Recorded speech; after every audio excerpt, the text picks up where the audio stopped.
크게 주목할 만한 게 없었던 5화와 달리 6화는 딜레마를 가진 떡밥들이 무수히 쏟아져 나왔습니다. 이러다 10화 안으로 끝날 수 있을까 걱정이 될 정도인데요. 일단 눈여겨봐야 할 떡밥과 복선들을 정리하고 예측해 보겠습니다. 우선 첫 번째로 시청자들에게 큰 혼란과 충격을 안겨준 대사가 있습니다. 기억을 찾은 낙수는 그 몸에서 쫓겨나겠구나 했던 이 선생의 말이죠. 혹시 무더기의 얼굴로 다시 돌아오는 게 아니냐는 기대까지 낳게 하는데요.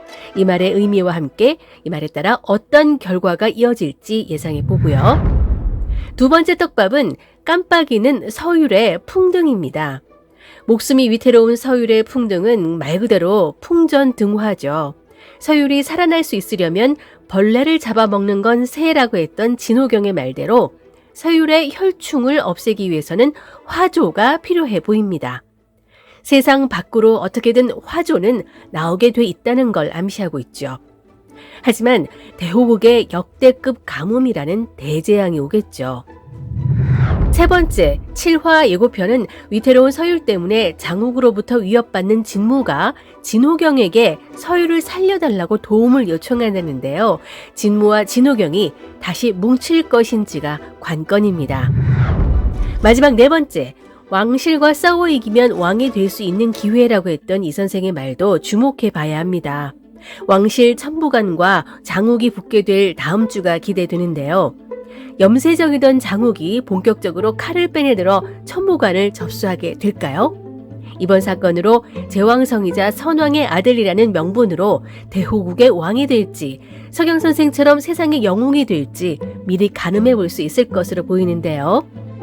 자, 그럼 지금부터 하나씩 떡밥과 복선을 차근차근 풀어보겠습니다. 첫 번째, 기억을 찾은 낙수는 그 몸에서 쫓겨나겠구나 했던 이 선생의 말을 풀어보겠습니다. 6화에서 기억이 점점 돌아와 진부연이 혼란을 겪는 모습이 나옵니다. 음영옥의 기억이 아니라 온전히 자신의 기억이라는 걸 진부연이 깨닫게 되죠. 장욱도 진부연이 툭툭 내뱉는 말에서 낙수를 느낍니다. 대나무밭 장면은 서로 스승과 제자이길 다짐했던 곳으로 아무것도 하지 않으면 죽어버리라 했던 낙수의 말을 진부연이 아무렇지 않게 말해서 장욱을 헷갈리게 만들죠. 그렇게 헷갈려하는 장욱에게 진부연은 자신의 방을 만들어줄 테니 잘 찾아오라며 따뜻하게 쉬게 해주겠다고 합니다. 그 말이 모든 걸 다 끝낸 뒤에 오는 행복을 암시할 수 있지만 어지러운 세상을 구원한 후 천국에서야 비로소 사랑이 이루어진다는 걸 암시할 수도 있어서 불안하게 들렸습니다. 한편 서윤호가 붉은 토기를 몰래 들여오다가 경천대호에 빠뜨린 것들을 진부연의 실력으로 찾아내죠. 하지만 기억이 돌아와서 실력이 생긴 게 아니라 실력이 돌아와서 기억이 돌아오고 있던 것이었죠. 이 선생은 박진으로부터 진부연의 이야기를 듣고 난 후 진부연의 신력이 돌아오면 기억을 찾은 낙수는 그 몸에서 쫓겨나겠구나라는 얘기를 합니다. 낙수의 혼이 쫓겨난다는 얘기인데 그렇게 되면 진부연의 혼이 다시 자리를 잡게 되겠죠. 그동안은 폭주하지 않기 위해 낙수혼에 맞춰서 외모도 낙수처럼 변했는데 낙수혼이 빠져나가고 진부연의 혼이 들어온다면 폭주할 일도 없으니 이론적으로 따지면 예전 진부연의 얼굴, 즉 정소민 배우의 얼굴로 되살아날 수 있습니다.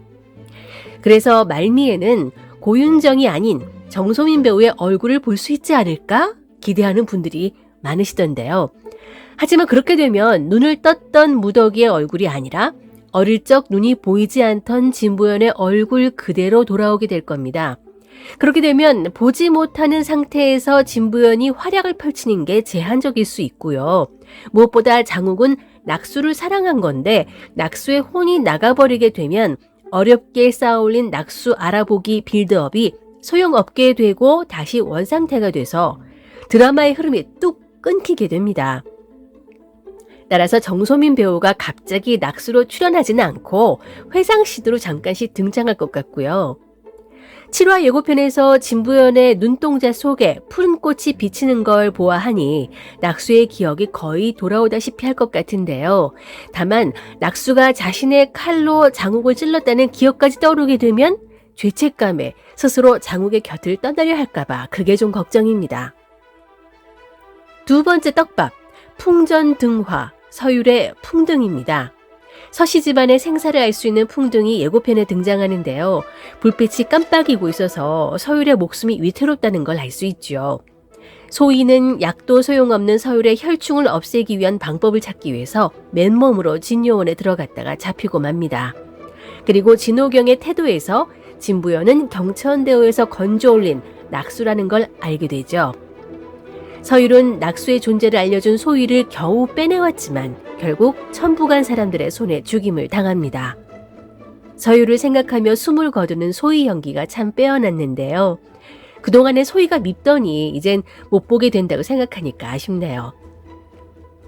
혈충 때문에 수기가 모자란 서율은 힘을 끌어모으지만 죽을 위기에 처할 때 세계 최강 얼음돌 장옥이 들어와 평정해 버립니다. 이런 장면 얼마나 목말랐던지요. 여기에 세 번째 주목해야 할 점이 있죠. 진무와 진호경이 또 뭉칠 거라는 점인데요. 장욱은 세조건의 아픈 서율을 맡기지만 몸에 혈충이 들어왔다는 걸 알고 바로 천부관으로 직행해서 일전을 벌일 것으로 보이는데요. 얼음떨과 대적할 수 없다는 걸 아는 진무는 못 들어오게 하려고 막을 겁니다. 하지만 얼음돌을 막을 수 있는 자는 세상에 없죠. 세자는 송림과 천부관 사이에 전쟁으로 번질 수 있고 왕실까지 개입되면 걷잡을 수 없을 거라며 장욱을 설득하려고 할 거예요. 일단 장욱은 서율 목숨이 위태로우니 방법을 찾으라며 시안을 준 뒤 물러날 것 같은데요. 발등에 불이 떨어진 진무는 혈충을 없앨 수 있는 진요원의 법기를 찾으러 진요원으로 향하고 진호경을 설득할 것 같습니다. 육화에서 새가 벌레를 잡아먹는다는 암시를 줬기 때문에 혈충을 잡는 법기는 바로 화조라고 알아챌 수 있죠. 아래 형태로 있는 화조가 진요원 밖으로 나오면 모든 걸 말라버리게 한다고 했기 때문에 대호국에 재앙이 올 수 있습니다. 그러니 나와서는 안 되는 법기인데 진무의 꾀임에 빠진 진호경이 또 어리석은 선택을 할 것 같아요. 진호경은 진무를 돕는 대가로 진부연을 진요원으로 돌려보내라 한다죠. 파트 1에서 진무에게 그렇게 당해놓고도 정신을 못 차리네요. 암튼 진무에게는 이번 위기가 기회로 바뀌는 순간이 될 것 같습니다. 서율을 살리기 위해 화조가 필요한 게 신의 한 수가 됩니다. 붉은 토기로 물을 말라버리게 할 필요도 없이 화조 하나로 본래 목적이었던 가뭄을 일으켜 경천대제를 할 수 있게 되고 장욱과 대적할 수 있는 또 다른 얼음돌을 얻을 수 있으니까요. 그렇게 세상에 화조는 나오게 되고 그로 인해 생길 재앙과 혼란을 제왕성 장욱과 신녀 진부연이 막을 것으로 보입니다. 서율은 소희로부터 진부연이 낙수라는 사실을 안 이후 답답한 행동을 보였죠. 또다시 낙수가 폭주하면서 불행을 안겨줄까봐 둘이 함께 단양곡으로 가서 죽기로 마음을 먹잖아요. 참 융통성 없고 답답한 서율이 이해가 안 되지만 파트 1에서처럼 환혼인을 대하는 마음이 참으로 일관된다는 부분에선 인정합니다. 그에 반해 장욱은 낙수 같은 환혼인은 관리해서 지킬 수 있다고 했는데요. 파트 2에 와서는 얼음돌의 힘으로 환혼인을 잡아 없애는 일을 하죠. 하지만 진부연의 혼이 낙수라는 걸 알게 된다면 예전처럼 지키지 못했던 사랑을 잃지 않기 위해 안간힘을 쓰겠죠. 그래서 진부연이 낙수라는 걸 확신한 이후 장욱의 선택과 낙수의 기억이 완전히 돌아온 이후 진부연의 선택이 엇갈리게 될까봐 조마조마합니다. 마지막으로 네 번째, 왕실과 싸워 이기만 왕이 될 수 있는 기회라고 했던 이 선생의 말을 그냥 흘려듣기엔 의미심장합니다. 자신이 유일하게 지키고 싶던 사람을 지키지 못해서 아무것도 하지 않기로 했던 장욱이 목숨이 위태로운 서율 이후로 드릉드릉 뭔가 하려는 시도를 하죠. 그런데 왕실과 천부관을 상대로 반란을 일으키는 걸 반대하는 박진과 서경 선생이 얼음돌을 남긴 이유를 대며 장욱이 뭔가 하기를 바라는 이 선생의 말씀 중에 장욱이 무엇을 따르게 될지 지켜보는 재미가 있을 듯합니다. 그래서 7화는 제왕성이자 선왕의 아들이라는 명분으로 대호국의 왕이 되거나 서경 선생처럼 세상의 영웅이 될 수 있을지 미리 가늠해보는 회차가 될 것 같습니다. 그리고 왕비가 진초연의 몸을 탐하는 모습을 보니 신경이 쓰이는데요. 당구가 막아주겠죠. 박진은 드디어 월성 출신 김연인, 김도주와 혼인을 하기로 맘먹는데 부디 그만 변하지 않았으면 좋겠고요.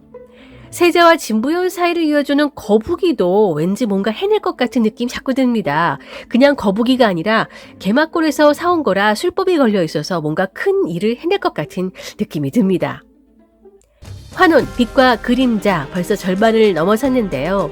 각종 떡밥과 복선이 한꺼번에 쏟아져서 10화까지 다 잘 마무리할 수 있을지 걱정이 앞섭니다. 따라가기 바쁜 급전개라도 개연성이 있고 설득력 있는 마무리를 기대해 보겠습니다. 다음 리뷰에서 뵐게요. 지금까지 윤작자였습니다. 구독, 좋아요, 알림 설정 부탁드립니다.